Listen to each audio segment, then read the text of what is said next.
All right, Shalom. Romans chapter 8, verse 37 again. Nay, in all things, it's like it, Satan. It says, nay, in all things, we are more than conquerors through him that loved us. Right, so the main thing that we're gonna conquer is death. We're not gonna be able to die. So yeah, but we're way more than conquerors, man. We're gonna live forever. You know what I'm saying? Um, let's go back. Let's see.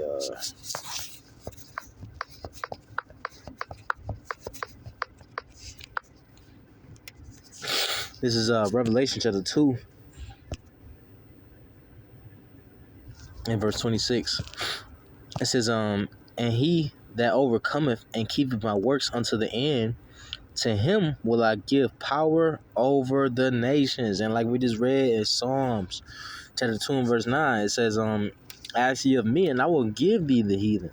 The Lord told it, he said he will give you the heathen. What more can you ask for? What more can you want? You know what I'm saying? To inherit, you know what I'm saying, the earth and slaves.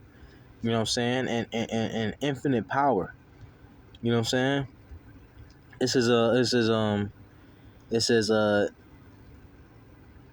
and he that overcometh and keepeth my works unto the end, right? Not just the faith, but the works to go with it. To him will I give power over the nations, and the Lord is going to set forth his elect over the heads of the top most famous, or the top most expensive, not expensive, but the top most richest Edomites you can never find out about.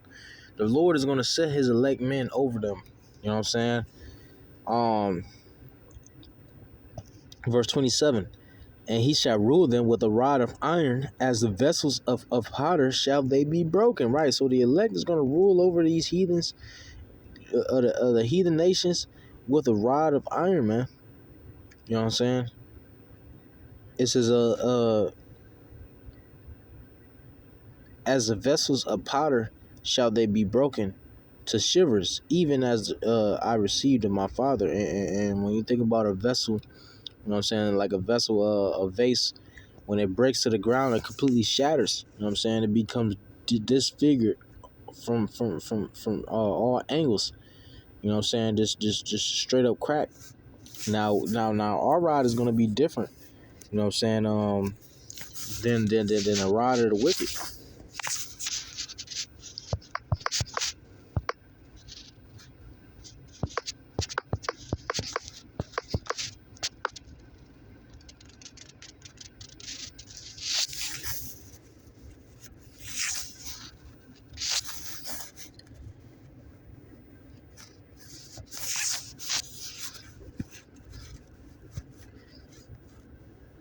Bear with me for a second.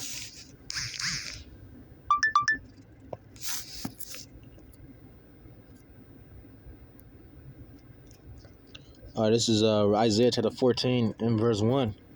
Once again, we're going to have the heathen for our inheritance, and they're going to be beaten down, man.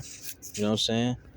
They're going to be broken like the potter's vessel. You know what I'm saying? When it falls down to the ground, you know what I'm saying? It just completely shatters. That's how people are going to look at America after Babylon the Great is destroyed. Just look at it like a shattered vessel, man. You know what I'm saying? No coming back from that. No repairing. You know what I'm saying? What has been broken. You know what I'm saying? And in the Lord's day. This is Isaiah chapter 14 verse 1. For the Lord will have mercy on Jacob and will yet choose Israel and set them in their own land. Once again, you know what I'm saying? The Lord is Yahushua is going to deliver up the kingdom to Yahweh, man. You know what I'm saying? And it's a people before it's a place. The elect of the nation of Israel is going to be delivered and receive salvation from on high, man. You know, it starts with the elect, man. That's what's going to be the heads of the kingdom to come. And then it starts the heathen. You know what I'm saying? It starts with these Amalekite top bankers. You know what I'm saying? They're going to be the first fruits of captivity. It says, or captives. It says, and the strangers shall be joined with them, and they shall cleave to the house of Jacob. That's talking about the Israelite foreigners, you know what I'm saying? Strangers, you know what I'm saying, who was estranged from, you know what I mean, You know what I'm saying? Basically like, those who, come into the fold, you know, um, that will be considered Gentiles, you know what I'm saying? But they actually Israelites. You know what I'm saying? Verse 2. And the people shall take them and bring them to their place, and the house of Israel shall possess them in the land of the Lord for servants and handmaids. Now this is talking about the heathen. Because once again it says, for the Lord will have mercy on Jacob and will yet choose Israel and set them in their own land. Um,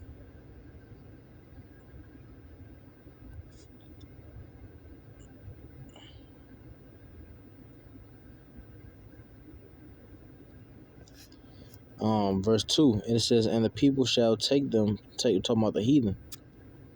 All right. And bring them to their place, and the house of Israel shall possess them in the land of the Lord for servants and handmaids, and they shall take them captives whose captives they were, right? And whose captives they were, they're going to be taken captives. The scriptures say, he that leadeth into captivity shall go into captivity, right? So yeah, they're going to go into captivity and they're going to be beaten, man. You know what I'm saying? With many stripes. You know what I'm saying? Beaten with many, whips. Verse 3. And it shall come to pass in that day that the Lord shall give thee rest from thy sorrow and from the fear of thine heart, and from the hard bondage wherein thou was made to serve, that thou shalt take up a proverb against the king of Babylon and say, how have the oppressor ceased and the golden city ceased, right? The golden city, America, man. How did it go away, man? You know what I'm saying? Yeah, the Lord took it away. You know what I'm saying? You got proud. The Lord humbled you. And now we're in power forever. And you're about to get wiped off the face of the earth, you Edomites, man. That's how it's going to be, man.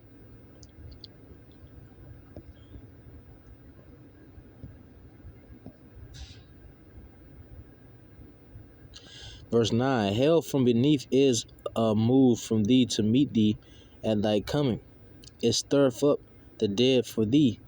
Even all the chief ones of the earth it have raised up from their thrones, all the kings of the nations, all they that shall speak and say unto thee, art thou also become as weak as we? Art thou become like unto us? Yeah, Esau is going to be mocked, because how did you just go from all of this power, man, this greedy power, man? You know what I'm saying? You can easily feed the hungry. You can easily, you know what I'm saying, fix inflation. Things like this. You can easily do that as much money as you got, man. But, you know what I'm saying, that amount of greed and a lack of humility in your spirit, man, you know what I'm saying, is going to lead up to your downfall, man. You know what I'm saying? The Lord is a judger of pride, man. The scripture say a false abomination is a false balance is abomination to the Lord. When you reach a certain amount of pride, the Lord is going to take it down, man. That's what anybody. We've seen this many of times with the Lord humbling Pharaoh and, you know what I'm saying, many kings that have ruled, you know what I'm saying, on the earth.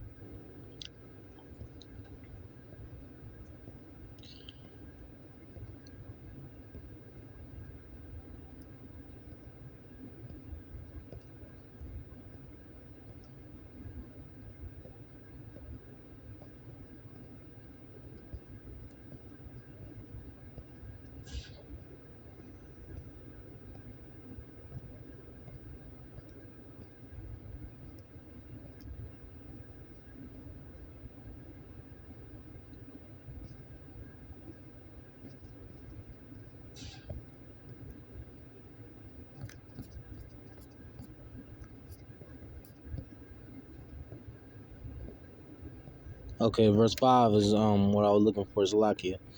It says, the Lord have broken the staff of the wicked, right?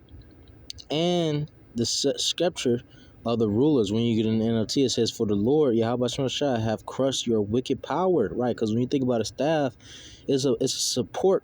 You know what I'm saying? You know how you got the elderly there walk with a cane. Yeah, that's how Esau's staff is basically his support, his power. It says, for the Lord has crushed your wicked power, and broken your evil rule. Yeah, so the Lord is gonna break. You know what I'm saying? Once again, breaking these heathens like a potter's vessel. That's how they're gonna be broken, man. You know what I'm saying? Break your support, break your power, and then give us the staff or the rod of iron. You know what I'm saying? To break you again, man. Break you for a thousand years, and break you, and make you build up our kingdom, man. You know what I'm saying? Um,